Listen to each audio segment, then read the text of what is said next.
Yeah, girls are looking pretty chipper.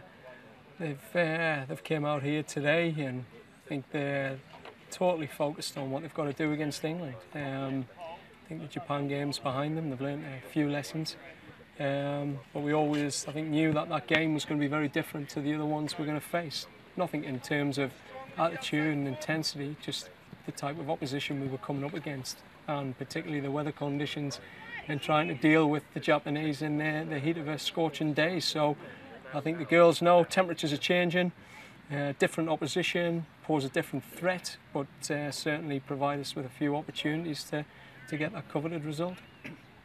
Definitely, I mean, it's for New Zealand, it's a big game. Of course it's a big game, but for England it's an even bigger game. I think the pressure certainly sits on the English. They had high hopes coming into this tournament. They talked about winning the World Cup prior. They were champions, runners-up in Europe.